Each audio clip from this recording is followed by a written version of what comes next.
पवित्र आत्मा की भक्ति। आरंभिक प्रार्थना। हे पवित्र आत्मा, मेरी समझ को बढ़ा ताकि मैं तेरे आदेशों को जान सकूं। मेरे शत्रुओं के जाल के आगे मेरे हृदय को मजबूत बना, मेरी इच्छाओं को जला।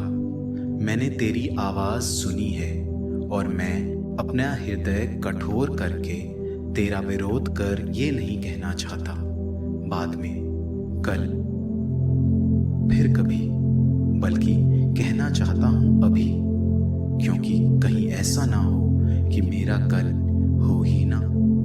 हे सच्चाई और विवेक का आत्मा, समझ और सलाह देने वाला आत्मा, आनंद और शांति का आत्मा, मैं वही चाहता हूं जो तू चाहता है, क्योंकि यह तू चाहता है, जैसा तू चाहता है, जब भी तू चाहता है।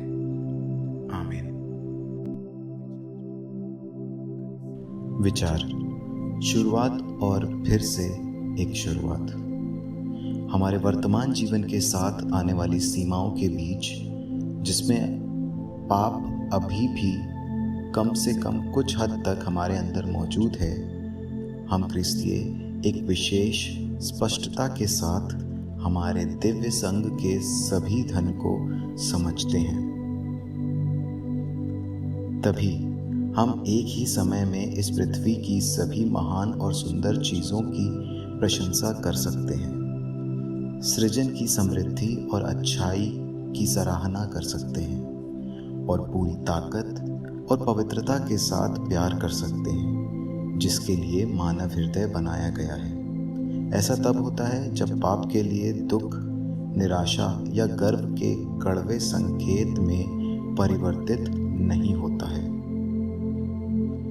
क्योंकि दुख और मानवीय कमजोरी ये ज्ञान हमें मसीह के छुटकारे के कार्य के साथ फिर से खुद को पहचानने के लिए प्रेरित करता है और दूसरों के साथ हमारी एकजुटता को और अधिक महसूस करता है।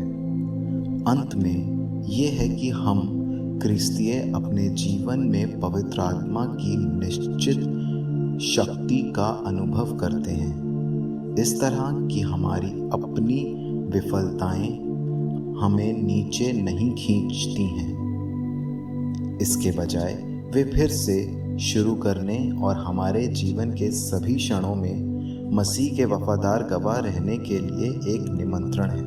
हमारी अपनी व्यक्तिगत कमजोरियों के बावजूद, जो ऐसे मामलों में आम तौर पर छोटी असफलताओं से अधिक नहीं होती है, जो शायद ही परेशान करती है, और भले ही वे गंभीर पाप हों, सच्चे दुख के साथ प्राप्त तपस्या का संस्कार हमें ईश्वर के साथ अपनी शांति को पुनः प्राप्त करने और उनकी दया का एक अच्छा गवाह बनने में सक्षम बनाता है।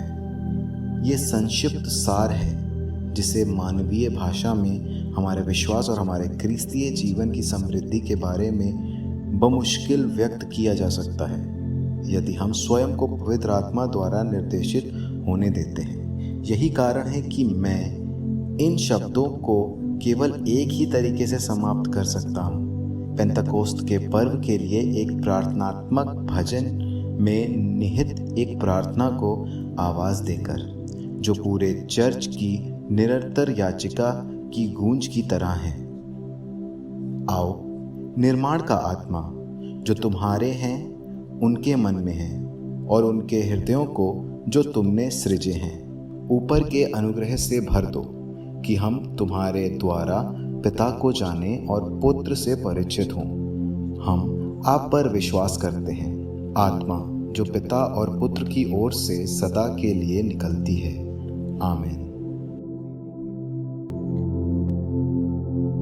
अंतिम प्रार्थना।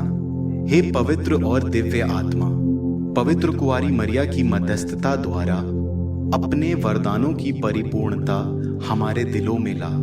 तुझसे सांत्वना और बल पाकर हम तेरी इच्छा के अनुसार अपना जीवन जी सके और तेरी अपार दया की महिमा करते हुए मर सके।